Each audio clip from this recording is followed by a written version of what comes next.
Bonjour, soyez les bienvenus à un temps précieux.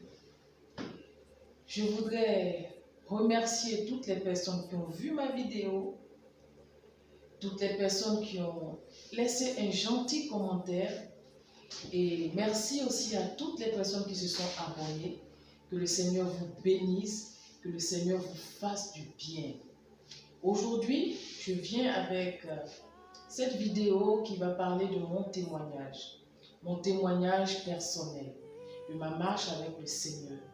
Alors, j'ai grandi dans une famille chrétienne, entre guillemets, une famille qui connaissait le Seigneur et très tôt, notre Père nous a enseigné la parole de Dieu.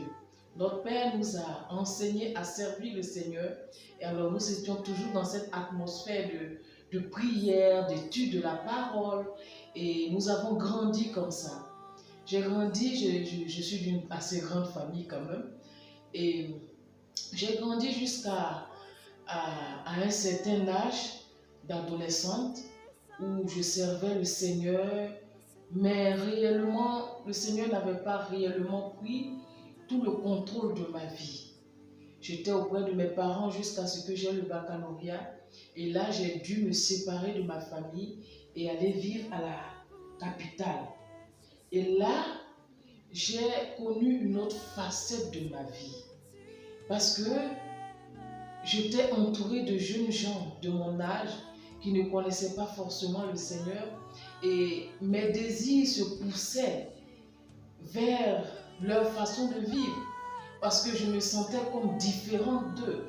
Donc j'ai dû, comment dirais-je, essayer de m'adapter à mon environnement, essayer de m'adapter au style de vie des jeunes de mon âge pour ne pas être décalé. Alors petit à petit, certains vices sont entrés dans ma vie. J'ai expérimenté la vie avec les garçons, j'ai expérimenté l'alcool, j'ai expérimenté la cigarette et la débauche, j'ai commencé à embrasser la débauche. Mais pourtant j'étais chrétienne, je continuais d'aller à l'église, je continuais de servir dans les groupes de jeunes et tout, mais ma vie était sous mon propre contrôle. Je décidais de ce que je voulais faire de ma vie. Et les décisions que je prenais n'étaient pas des décisions qui étaient conformes à la parole de Dieu. Et j'ai évolué comme ça jusqu'à ce que j'arrive à un point où je me suis rendu compte que plus rien n'allait dans ma vie. Je me suis rendu compte que je n'allais nulle part. Et là, j'ai crié au Seigneur. J'ai crié de toutes mes forces au Seigneur. Heureusement que je connaissais le Seigneur et que mes parents m'avaient enseigné le Seigneur dès le bas âge. J'ai crié au Seigneur. Et quand j'ai crié au Seigneur, je me rappelle que j'ai pris quelque temps de retraite personnelle où j'ai prié le Seigneur, j'ai dit au Seigneur, mais je réalise que rien ne va dans ma vie. Je n'ai aucune étude qui puisse être prometteuse. Je n'ai pas de relation sérieuse avec un homme qui puisse aboutir à quelque chose de stable. Et je suis tout le temps en train de lutter pour tout, même les choses les plus élémentaires. Seigneur, vraiment, je suis arrivée à un carrefour où j'ai besoin de ton aide. Alors là, le Seigneur m'a dit tout simplement, le Seigneur est venu à moi et il m'a dit tout simplement, offre-moi ta vie et j'en prendrai le contrôle. J'ai dit, mais Seigneur, t'offrir ma vie. Vous savez, j'étais une jeune fille qui contrôlait tout dans sa vie. J'avais déjà tout planifié. J'ai dit, à tel âge, je finis les études. À tel autre âge, je dois être mariée. Voici le genre d'homme que je veux. Voici le genre de vie que je veux. Et là, le Seigneur me dit, donne-moi le contrôle de ta vie. Alors ce jour-là, j'étais tellement désespérée que j'ai dit au Seigneur, Seigneur, je ne veux plus lutter avec toi. Viens et prends le contrôle de ma vie. Mes amis, à compter de cette heure, le Seigneur a pris le contrôle absolue de ma vie. Et je me rappelle que je lui avais dit, ne permets pas que je puisse lutter avec toi. Chaque fois que j'essaierai de lutter avec toi, le contrôle de ma vie, rappelle-moi qui est le maître. Alléluia. Et il a mis de l'ordre dans ma vie. Il m'a fait me séparer de beaucoup de choses, du mensonge, de toutes ces relations infructueuses.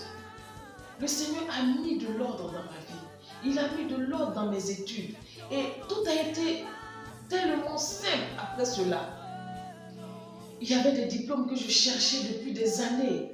Quand le Seigneur a pris le contrôle de ma vie, c'est venu facilement. Il a pourvu à mes études. Il a pourvu à un homme digne de ce nom qui a accepté de m'épouser. Et depuis ce jour, ma vie n'a jamais plus été la même. Je me suis consacrée tout entière au Seigneur et aujourd'hui je le sers avec joie. Alléluia. Je sais que bon nombre d'entre vous traversez ces moments où vous êtes en train de vous poser des questions, où vous êtes en train de vous dire, oui, je prie, mais qu'est-ce qui ne va pas dans ma vie? Nous avons beaucoup de leçons que nous pouvons tirer de ce témoignage de ma vie. J'ai jugé bon de commencer par ma vie parce que c'est de cette vie-là que je tire cette soif de partager la parole avec chacun des jeunes que vous êtes. La première leçon que nous pouvons tirer du témoignage de ma vie, c'est l'importance d'instruire un enfant dans la parole de Dieu. Peut-être tu es un parent et que tu me suis ce soir. Prends vraiment le temps d'enseigner à ton enfant la parole de Dieu. Enseigner à ton enfant la marche avec le Seigneur. Parce que voyez-vous, si mon père ne m'avait pas instruit, quand je suis arrivée à cette croisée des chemins, je n'aurais pas eu le réflexe de crier à Dieu. Je me serais enfoncée encore plus. Mais parce que cette semence était en moi, comme Proverbe 22 peut le dire, instruis l'enfant selon la voie qu'il doit suivre. Et quand il sera vieux, il ne s'en détournera pas. Quand la vie a voulu me tirer d'un côté, c'est cette semence que j'ai reçue depuis ma tendre enfance qui m'a rappelé qu'il fallait crier au Créateur, qui m'a rappelé qu'il fallait crier à Dieu. Alors c'est important, c'est vraiment important d'instruire un enfant selon la parole de Dieu. Pour vous qui êtes chrétiens, ne négligez pas cela. Tous les enfants que Dieu vous donne, ce sont des destinés.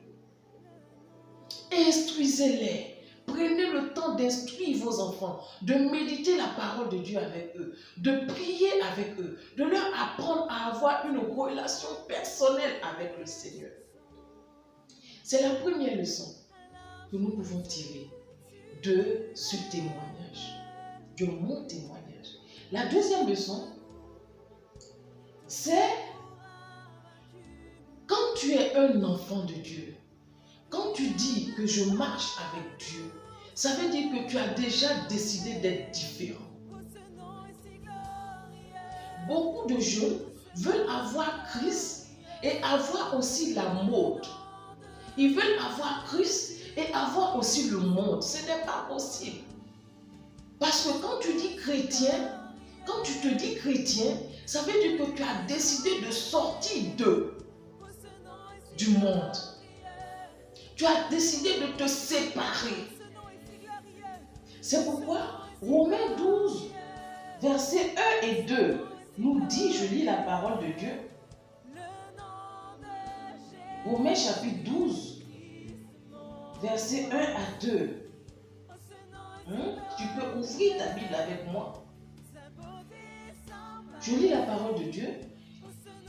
Paul dit, je vous exhorte donc, frères, par les compassions de Dieu, à offrir vos corps comme un sacrifice vivant, saint, agréable à Dieu, ce qui sera de votre part un culte raisonnable. Ne vous conformez pas au siècle présent, mais soyez transformés par le renouvellement de l'intelligence, afin que vous discerniez quelle est la volonté de Dieu, ce qui est bon, agréable et parfait. Amen. Nous voyons ici que nous ne pouvons pas prétendre être enfants de Dieu et ressembler au monde. C'est pourquoi si tu es chrétien et que dans ta vie, tu vois encore qu'il y a des traces de débauche, tu es encore adonné, accroché à l'alcool, tu es encore adonné, accroché à l'impudicité, à toutes sortes de vices, la pornographie, la masturbation, et j'en passe. Tu as besoin réellement d'être renouvelé. Tu as besoin d'offrir ton corps à Christ comme un sacrifice vivant. Pour dire, même si les jeunes de mon âge font cela, moi je prends la décision d'être une offrande vivante à Dieu, sainte, agréable à mon Dieu. Alléluia. Tant que j'avais pris le commandement de ma vie, tous ces vices-là pouvaient s'épanouir en moi. Tous ces vices-là pouvaient s'exprimer en moi. Mon corps était l'esclave de l'alcool. Mon corps était esclave de la cigarette. Mon corps était esclave de la débauche. Tant que j'étais aux commandes. Pourquoi? Parce que je ne voulais pas être cette fille qui n'est pas à la mode. Je voulais ressembler aux filles de mon âge. Mais il dit, dans cette parole de Romains 12, il nous dit, offrez vos corps comme un sacrifice à Dieu. C'est cela le culte raisonnable. C'est cela le vrai culte que vous pouvez rendre à Christ. Alors si tu es un jeune chrétien, quand tu te dis chrétien, quand tu te dis enfant de Dieu, cela signifie que tu es déjà différent du monde. Mais c'est une bonne différence. Parce que c'est une différence qui va te conduire au ciel. C'est une différence qui est agréable à Dieu. À quoi cela va te servir? D'avoir l'approbation de tous tes amis, de toutes tes copines et de rater le ciel. Oui, de rater le ciel. Parce que là, nous parlons d'éternité. Tu auras tes amis, l'approbation de tes amis pour 1 an, pour 2 ans, pour 4 ans, pour 6 ans d'université. Mais qu'en sera-t-il de ton éternité? Et c'est cette réalité-là que j'ai vue. Et je me suis rendu compte que toutes les fois que j'étais éloigné de Dieu, j'attristais mon Dieu. J'attristais l'Esprit de Dieu en moi. Et le plan parfait de Dieu ne pouvait pas s'accomplir en moi. D'où je voyais des blocages, d'où je voyais que des choses étaient difficiles pour moi. Parce que j'étais aux commandes. Oh bien-aimé, il dit ne vous conformez pas au siècle présent. Ne soyez pas semblables aux gens de ce monde aujourd'hui. N'ayez pas la même mentalité que les gens de ce monde aujourd'hui. Parce que vous êtes différents. Parce que toi, tu es différent. Parce que toi, ma soeur, tu es différente. Tu es une enfant de Dieu. Tu es une offrande vivante à Dieu. Tu es un parfum agréable à Dieu. Alors, j'avais besoin que ma mentalité soit renouvelée. J'avais besoin que tout en moi soit changé. Et quand j'ai donné ma vie au Seigneur, il a mis de l'ordre dans mes idées. Il m'a appris à m'apprécier tel que je suis. Il m'a appris à voir tous les dons qu'il avait déposés en moi, toutes les qualités qu'il avait déposées en moi. Il m'a appris à m'apprécier tel que je suis. Et j'ai connu le bonheur. J'ai connu le bonheur. La troisième leçon que nous pouvons tirer ce soir de mon témoignage personnel, c'est que quelle que soit la profondeur des ténèbres dans lesquelles tu te trouves, l'amour de Dieu est capable de t'en sortir. Alléluia. Alors ne dis pas que mon cas est désespéré. Ne dis pas qu'on ne peut plus rien pour moi. Non, le Seigneur n'attend que toi. Il n'attend que toi, que tu prennes la décision de lui donner les commandes de ta vie. Son amour ira te pêcher dans ses profondeurs. Son amour ira te tirer. Moi, je crois et je suis convaincu que c'est son amour qui a fait qu'à un moment donné de ma vie, j'ai crié à lui. Parce que s'il ne m'avait pas aimé, il n'aurait pas mis cette soif. Alors, ne dis pas que ton cas est désespéré. Parce que Dieu t'aime. Là où tu es, peut-être que tu es dans la drogue en ce moment. Tu es esclave de la drogue en ce moment. Peut-être que tu es esclave de la colère. Tu es esclave de la violence en ce moment. Mais laisse-moi te dire, bien-aimé, que le Seigneur t'aime. Le Seigneur t'aime et il est prêt à tout pour toi. Alors, quelle que soit la profondeur des ténèbres dans lesquelles tu te trouves, oh, son amour est disponible pour toi. Lève seulement les yeux vers lui et dis-lui, Seigneur, j'ai besoin de toi. Bien-aimé, quand le Seigneur prend les commandes de ta vie, oh, tout change autour de toi. Et même les personnes autour de toi ne te reconnaîtront pas. Quand j'ai donné les commandes de ma vie au Seigneur, il y a des personnes avec qui j'ai étudié, qui m'ont connu dans cette ancienne vie-là. Mais quand ils m'ont vu après 2 ans, 3 ans, ils ne m'ont pas reconnu. Quand je leur dis, c'est moi, comment c'est toi, mais il y a quelque chose de changé en toi. Oui, le Seigneur Jésus a transformé ma vie. Il a transformé ma vie. Il m'a montré une meilleure version de moi. Alléluia. Et il veut le faire aussi pour toi. Alors, bien-aimé, je veux simplement t'exhorter ce soir à travers ce témoignage. Je veux simplement te dire que le Seigneur a besoin que tu lui donnes les commandes de ta vie. Oui, parce que quand le Seigneur prend les commandes de ta vie, quand le Seigneur est au contrôle de ta vie, bien-aimé, tout change dans ta vie. Tout change dans ta vie. Il va te donner la paix. Il va te donner la vie éternelle. Oui, parce que malheureusement, beaucoup d'enfants de Dieu iront en enfer. Ils iront en enfer.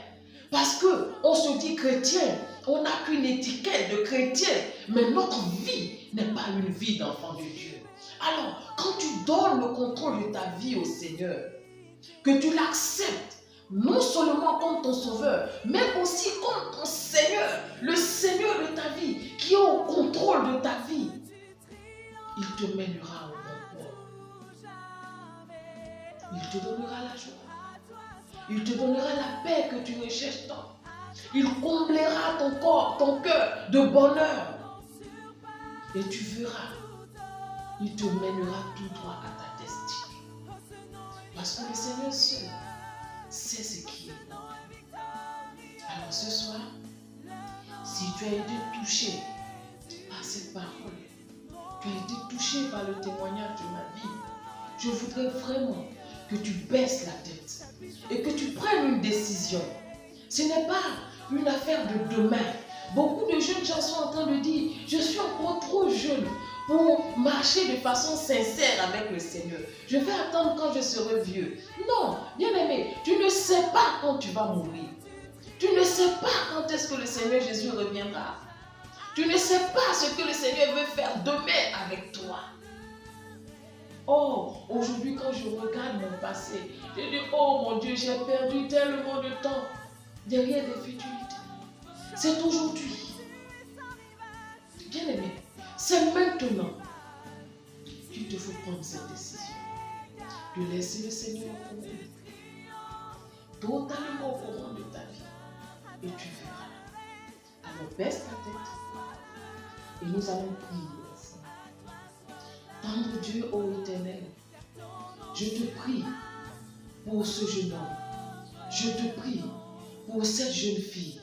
Je te prie pour cette personne, ô Dieu, qui ce soir veut te donner sa vie, qui ce soir veut te rendre les commandes de sa vie. Seigneur, je prie, ô Dieu, que tu l'acceptes tel qu'il est. Je prie que tu entres dans son cœur et que tout ce qui fait obstacle à toi, Seigneur mon Dieu, se soumette maintenant à toi au nom de Jésus-Christ. Je brise toute forteresse, ô Père, et je te donne, Seigneur mon Dieu, les commandes de sa vie. Viens le délivrer, Seigneur mon Dieu. Viens lui faire du bien, ô Éternel. Change sa vie. Transforme-le, Seigneur. Fais ressortir une meilleure version de lui-même, ô Éternel. Que toute la gloire te revienne, Seigneur. Merci pour sa vie. Merci pour cette nouvelle marche que tu commences avec lui. De Jésus, Amen. Tu viens de commencer quelque chose de nouveau avec le Seigneur. Et je peux t'assurer, bien-aimé, que ta vie va changer. Amen. Alors, si tu as apprécié ce moment, tu as apprécié ce temps précieux, je vais te demander une seule chose. Abonne-toi, partage la vidéo, like et n'oublie pas de laisser un gentil commentaire. Vous pouvez aussi poser des questions parce qu'un temps précieux, c'est des temps de réponse aux questions. Alors n'hésitez pas. Vous pouvez poser vos questions en commentaire. Et si tu traverses une situation particulière pour laquelle tu as besoin de conseils, n'hésite pas. Un temps précieux, c'est aussi un temps de conseil. Alors laisse simplement un message en commentaire. Explique-nous la situation dans laquelle tu vis. Et à la lumière de la parole de Dieu, avec l'aide du Saint-Esprit, nous te donnerons un conseil et une orientation pour la situation que tu es en train de traverser. Merci encore à chacun de vous. Que le Seigneur vous bénisse au nom de Jésus. Amen.